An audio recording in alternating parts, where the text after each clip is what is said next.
Hello everyone, Alka here, back from vacation and ready to bring you all the details about the PvP update in patch 7.5. Although job changes are once again a bit on the questionable side of things, the rest of this patch is a hefty one. So we're gonna take it slowly and go section by section about the changes. Remember, you can check the episodes in the description if part of this patch breakdown doesn't interest you. And as always, comment, like and subscribe if you thought this was useful, as it helps the channel a lot. Firstly, let's go over changes to rewards. As per usual, we have a new series, and with this series, a new battle pass has started.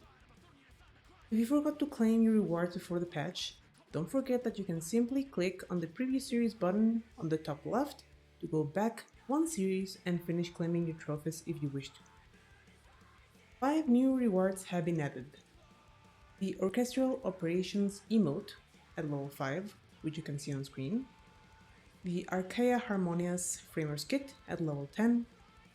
The Little Blue Viking Mammoth minion at level 15. The Maelstrom's Framers kit at level 20. And finally, the Rule Breaker set seen in the patch notes at level 25. For trophy crystals, the following rewards from prior battle passes have been added anew. The Palystra and Cloud9 Framers Kit, the Defeatist Attitude emote, also known as /slump, the Tourmaline Weapon minion, and finally, the Fierce Tyrant set. For Commendation crystals, which again are the currency you get from ranking anywhere from Diamond to Ultima in the rank ladder, they have added 2 Old Feast gear sets, Shadowhound set and the Black Shuck set. Next, let's go into general PvP changes and job adjustments. Firstly, they have buffed Recuperate by 1000 from 15 to 1600 HP, and Guard now reduces damage by 99% rather than 90%. While on paper these sound like positive changes, I want to talk real quick about something. If you watch my 7.3 State of PvP video, you already know that Guard itself isn't a problem button, but mechanics that weaken its effectiveness, such as Shield Smite and Chain Stratagem, are part of a larger problematic that makes competitive play very unpleasant and forced. This is too long a topic to discuss here, and I have other videos coming to talk at length about the current problems of Final Fantasy XIV PvP, but it's important to mention that bumping Guard to new full block status doesn't really solve its current woes. Surprisingly, no tanks have received adjustments this patch. From this edition onwards, we'll be splitting changes into buffs and nerfs. It seems these patch changes were heavily oriented towards increasing DPS job survivability.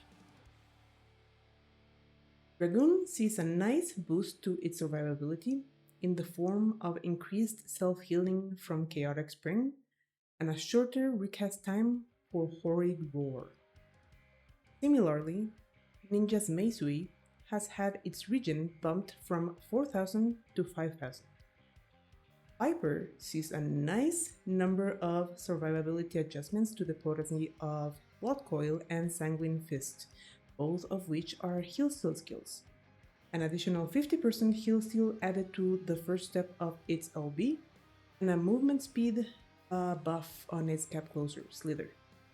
Black Mage receives considerable buffs, with increased potency to Flare and Freeze, a shortened charge time to Xenoglossy, and being able to retain the Elemental Star status from its LB from 30 to 60 seconds.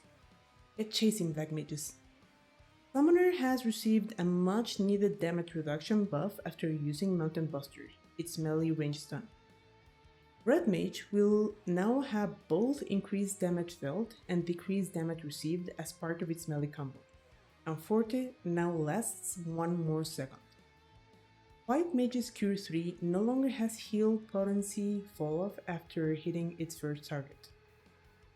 Finally, the main source of Sage mitigation, Numa, now has a shorter recast period going from 30 to 28 seconds.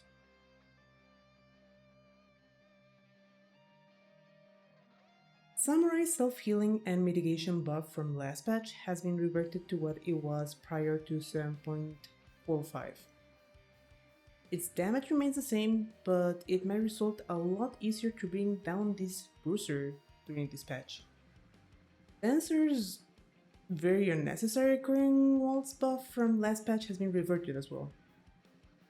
Finally, Pictomancer has had Madine's damage nerfed by 2000, and the movement speed buff that's much provided has gone from 4 to 3 seconds.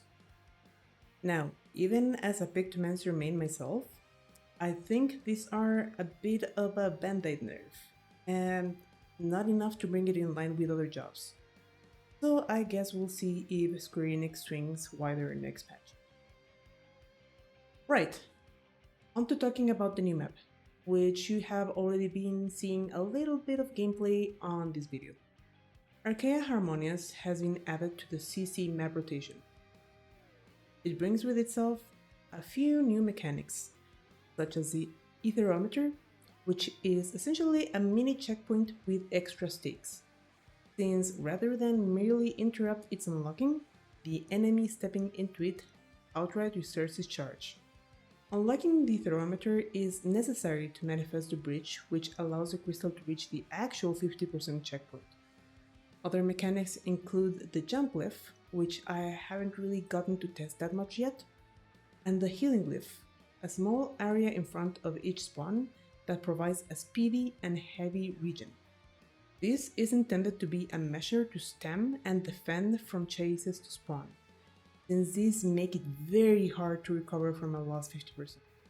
My thoughts so far is I like this map a lot. I was initially worried that the Etherometer mechanic would result in heavy stalemates, but that hasn't been the case. If anything, fights have been fast and dynamic, similar to Bayside but with plenty more space for defensive maneuvering. The layout seems more related to Clockdown than to anything else, which makes for interesting movement options. Because of the addition of Archaea, the map rotation has been shortened from 90 to 60 minutes per map, in the manner you see on your screen now. And lastly, Season 20 of Ranked PvP starts with this patch. Although cross-regional matchmaking will make Ranked PvP host data centers irrelevant very soon, as of Patch 7.5 launch, and until this is launched in North America and Europe, the host data centers will be Meteor, Crystal, Chaos, and Materia. Make sure to claim your rank rewards from last season. Let's move on to changes concerning frontlines and rival wings.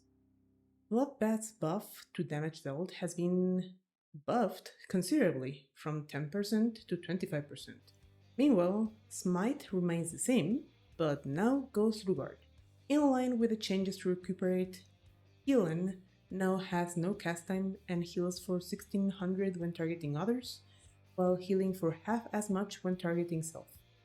Remember that this is a role action heal that takes from your own MP pool to heal others, so be very careful about how you use it. There have been a few collision adjustments in Worker Chirta.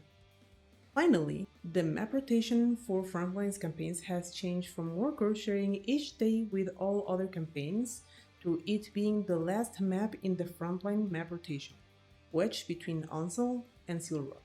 Now, let's talk about the elephant in the room. As of this patch, one no longer loses Battle High upon a knockout, effectively making it the same as rival wing soaring stacks. This has been received somewhat poorly by Frontlines enthusiasts, as it removes stakes and the need for careful early play in order to farm Battle High. The assumption from the community so far has been that it's a move intended to make gameplay easier on melee and less punishing for lower skill players.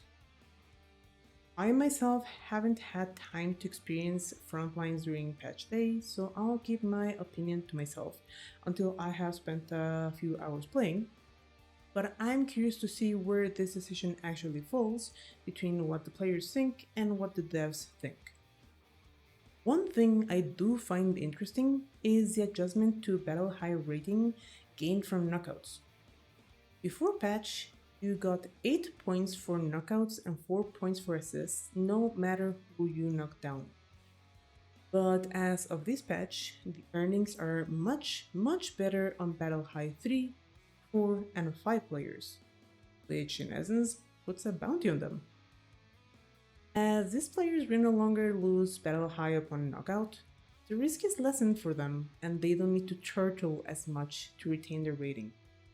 But it does incentivize people without battle high to go for the big money. And that is it for PvP changes for this patch. Hope to see you all in the trenches again this season. But before we call this one good, I have a few extra things to announce. I very much appreciate the well-wishing and kind thoughts during my break. While not everyone may be aware, the year preceding the Crystalline Conflict Regional Cup that culminated in FanFest was exhausting and difficult for me, and I very much enjoyed my time away. I am coming back with more energy and plans for this channel. You may have already noticed this, but I have started posting content in Spanish for our Latino and Spanish players. Whenever it's relevant, videos will be released simultaneously in both languages. I will also be back around mid-May with a video on the CCRC experience. I'm very enthusiastic about this one, so I hope to see you there.